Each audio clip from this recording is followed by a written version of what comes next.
Hello friends. आज मैं आपसे एक इंटरेस्टिंग टॉपिक के बारे में बात करूंगा कि earning well and will and still anxious. इसका मतलब कि हम पैसा तो अच्छा खासा कमा रहे हैं, लेकिन हम फिर भी बहुत एंशियस हैं। मतलब अंदर से हम बहुत व्याकुल रहते हैं पैसे को लेकर।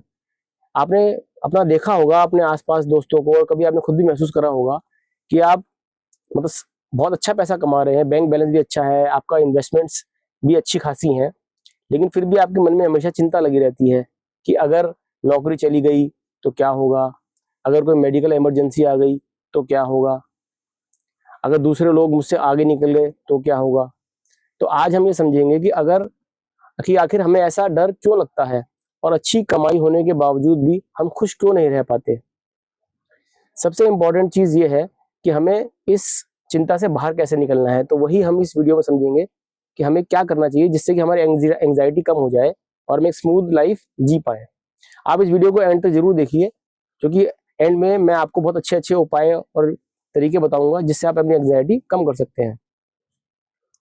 जैसे जैसे हमारा पैसा बढ़ता है, हमारी चिंता भी बढ़ जाती है, हमें डर लगने लग जाता है। हम सोचते हैं कि अगर हमारी सैलरी 20 लाख रुपए साल है, तो हम सोचते हैं कि अगर ये सैलरी 50 लाख रुपए साल हो जाए तो मेरी लाइफ बहुत अच्छी हो जाएगी।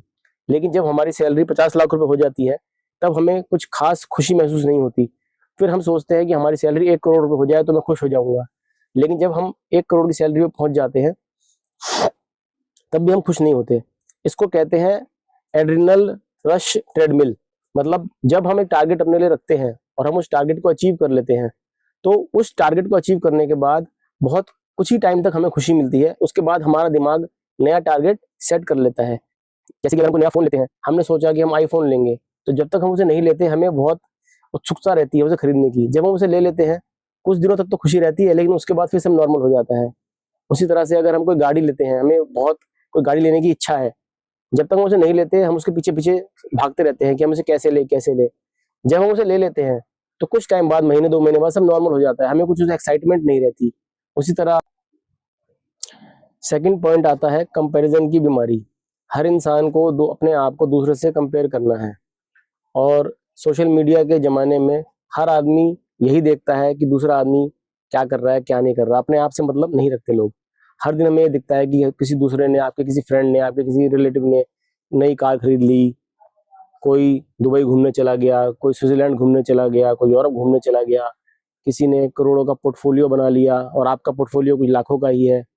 तो आप अपनी ज़िंदगी को दूसरों से कंपैरिजन करने लग जाते हैं, और यहीं से चिंता की सबसे पहली शुरुआत होती है। आपको लगता है कि वो तो मुझसे इतना आगे चला गया और मैं पीछे रह गया। आपको लगता है कि आप ज़िंदगी में कुछ नहीं कर पाए। आप अपने आप को दूसरों से कंपेयर करके अपना सक्सेस और फेलियर डिसाइड करते हैं।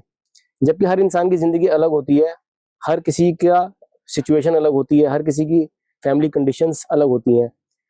अगर आप 30 लाख रुपए कमा रहे हैं तो हो सकता है वो आपके लिए सफिशिएंट हो, और दूसरा अगर 1 करोड़ रुपए कमा रहा है तो हो सकता है उसके लिए वो भी सफिशिएंट ना हो।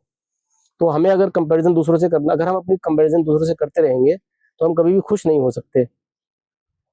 तो हमें दूसरों से कंपैरिजन बंद करना चाहिए। अगर हम दूसरों से कंपैरिजन करना बंद करेंगे, तभी हम ज़िंदगी में संतुष्ट हो पाएँगे। अदरवाइज़ हमारे को हर समय एंग्ज़ायटी रहेगी। हम हमेशा यही सोचते रहेंगे कि दूसरा आदमी मुझसे इतना आगे निकल गया।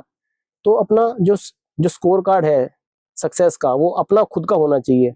हमें दूसरों से कंपेयर करके अपना स्कोर कार्ड नहीं बनाना चाहिए कि दूसरा हमसे इतना अच्छा कर रहा है तो हम पीछे रह गए। हमें अपना स्कोर कार्ड अपनी सक्सेस से बनाना चाहिए। हमारे लाइफ में क्या प्रायोरिटीज़ हैं, कितनी हम हमारे लिए पैसा सफिशिएंट है, उसके हिसाब से ही हमें अपनी सक्सेस तय करनी चाहिए। दूसरों के बेसिस पे नहीं कि दूसरा हमसे कितना आगे निकल गया, दूसरे आदमी ने, हमारे रिश्तेदार ने या हमारे किसी दोस्त ने कितनी वेल्थ क्रिएट कर ली, उससे हम अपनी सक्सेस को कंपेयर नहीं कर सकते हैं। तीसरा हमारे को होता है फ्यूचर का डर। हर इंसान को फ्यूचर का बहुत डर रहता है, क्योंकि आजकल की दुनिया में बहुत ज़्यादा अनसर्टेनिटीज़ हैं। हर आदमी ये सोचता है फ्यूचर में क्या होगा, अनसर्टन है। एआई आ रहा है बहुत तेज़ी से, हर किसी को लगता है कि क्या पता एआई की वजह से मेरी नौकरी चली जाए। अगर मेरी नौकरी चली गई तो मेरा क्या होगा।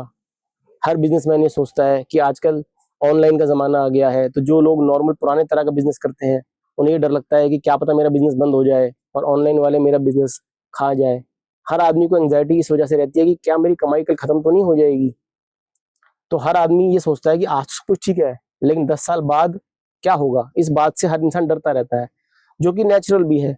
अगर आपको डर लगता है तो ये गलत नहीं है, डरना तो चाहिए ही इंसान को और फ्यूचर के बारे में सोचना भी चाहिए।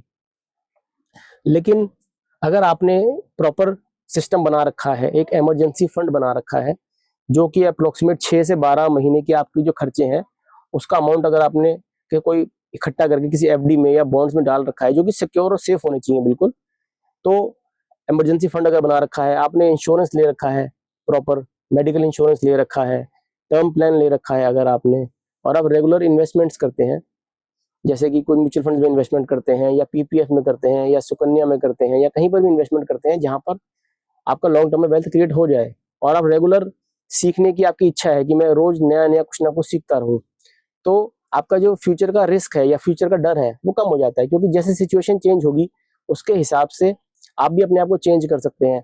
अगर फ्यूचर चेंज होगा या कुछ चेंज आता है तो आप उसके हिसाब से अपना कमाने का तरीका या अपना बिजनेस करने का तरीका, या आपको अगर जॉब में है तो कोई नई जॉब मिल जाएगी, या आपको जो भी नई स्किल आजकल मार्केट में डिमांड है अगर आप सीखते हैं तो आपको जॉब तो मिल ही जाएगी। और अगर आप बिजनेस करते हैं तो जो तरीके बिजनेस के चेंज हो रहे हैं उसको आपको ढालना पड़ेगा अपना बिजनेस वैलिड रखने के लिए। तो इसलिए फ्यूचर के बारे में सोच के हमें अपने आप की स्किल्स पे इंप्रूवमेंट करनी पड़ेगी।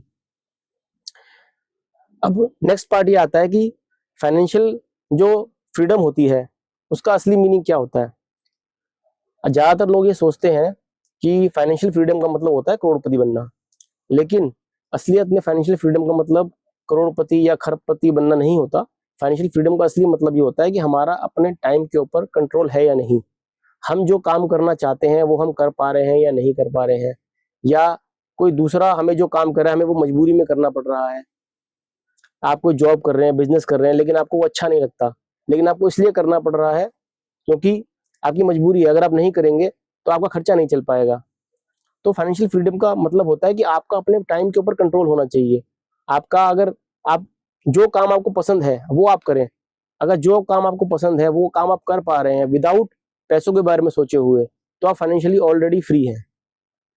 इसलिए आपको अपने मन से डर निकालना पड़ेगा। यदि आपका टारगेट 10 करोड़ का है और 10 करोड़ में पहुंचने के बाद आपको लगता है कि अब आपको वो काम करने की जरूरत नहीं है जो आपकी मजबूरी है, वही काम आप करना चाहते हैं जो कि आप करना चाहते हैं, तो आपके लिए फाइनेंशियल फ्रीडम अचीव हो गई है। तो आपको अपना एक टारगेट बनाना चाहिए। और सबसे इंपॉर्टेंट चीज कि जैसे हमें इस एंग्जाइटी को कम करने के लिए क्या क्या करना चाहिए। चिंता जो एंग्जाइटी है उसे कम करने के लिए 4 से 5 तरीके हैं। सबसे पहले तो हमें दूसरों से कंपैरिजन नहीं करना है, अपने आप को दूसरों से कंपैरिजन करना बिल्कुल बंद करना है। हर इंसान की सिचुएशन अलग होती है, उसकी फैमिली कंडीशंस अलग होती हैं। सोशल मीडिया के ऊपर फेसबुक, ट्विटर वगैरह, यूट्यूब पे कम से कम टाइम बिताएं। जितना ज्यादा टाइम वहां बिताएंगे उतना ज्यादा आप अपने आप को दूसरों से कंपेयर करेंगे। और अपने टारगेट्स नोट करें कि मुझे ये टारगेट अचीव करना है। दूसरों के टारगेट्स को मत देखिए, आपके लिए कितना अमाउंट सफिशिएंट है, क्या टारगेट है अपने खुद के लिए वो आप डिसाइड कीजिए और उसको आप अचीव करने की कोशिश कीजिए। जो भी आपको अपनी इन्वेस्टमेंट्स करनी है उनको ऑटोमेट कीजिए, जैसे एसआईपीस के थ्रू, ताकि आपका पैसा हर महीने अपने आप कट जाए, आपको कोई प्रॉब्लम ना हो, उसके अंदर कोई दिक्कत ना हो। अगर आप अपनी इन्वेस्टमेंट्स को और एसआईपीस को ऑटोमेट कर देंगे तो आपको ज्यादा डिसीजन लेने नहीं पड़ेंगे, क्योंकि एक बहुत सारी स्टडीज अवेलेबल है। जब इंसान बहुत ज्यादा डिसीजंस लेता है तो उसमें गलत और सही जाने की बहुत ज्यादा उम्मीद होती है, लेकिन अगर आप ऑटोमेट कर देते हैं तो आपकी गलती करने के चांसेस बहुत कम है। कभी आपको लगता है मार्केट बहुत ज्यादा ऊपर है, कभी लगता है नीचे है, जब नीचे होगी तो करेंगे, जब ऊपर होगी तब नहीं करेंगे। इन सब में जब तक आप अपना ब्रेन जितना ज्यादा यूज करेंगे उतना आप इन्वेस्टमेंट कम कर पाएंगे और आप खाली मौके का इंतजार ही करते रह जाएंगे। इसलिए ऑटोमेटेड इन्वेस्टमेंट सबसे अच्छा तरीका होता है। और फिर उसके बाद हमें अपनी हेल्थ का बहुत ध्यान रखना है, क्योंकि अगर हेल्थ ही नहीं है तो वेल्थ का भी आप क्या करोगे। इसलिए रेगुलर एक्सरसाइज वगैरह कीजिए और अपनी हेल्थ का जितना हो सके रेगुलर हेल्थ चेकअप वगैरह कराइए।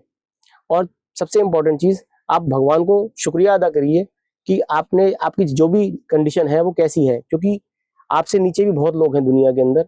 आपकी जो भी फाइनेंशियल कंडीशन है वो अच्छी ही है बहुत से लोगों से, आपकी फाइनेंशियल कंडीशन करोड़ों लोगों से अच्छी है इंडिया में। तो आपको इस बात के लिए भगवान का शुक्रगुजार होना चाहिए। और सबसे इंपॉर्टेंट बात कि अगर कंक्लूजन मतलब इस वीडियो का यही निकलता है कि अगर आपकी कमाई अच्छी है तो ये बहुत अच्छी बात है, लेकिन सिर्फ पैसे से आपको मन की शांति नहीं मिल सकती। सिर्फ अपनी प्रॉपर्टी, गाड़ियां, बैंक बैलेंस, इनसे आपको मन की शांति नहीं मिलेगी। असली मन की शांति तब मिलती है जब आपका स्वास्थ्य अच्छा हो और आपके रिश्ते अच्छे हो और आपके अंदर एक सेल्फ फुलफिलमेंट की मतलब इच्छा हो आपके अंदर। तो इसी थॉट पे हम इस वीडियो को एंड करते हैं। अगर ये वीडियो आपको पसंद आया हो तो इस वीडियो को लाइक करें, शेयर करें और मेरे चैनल को इन्वेस्टिंग विद अनिल मित्तल को सब्सक्राइब करें और कमेंट्स में लिखें कि आपके इस बारे में क्या थॉट्स हैं, और फिर हम नेक्स्ट वीडियो में किसी और टॉपिक पे बात करेंगे। Okay, bye.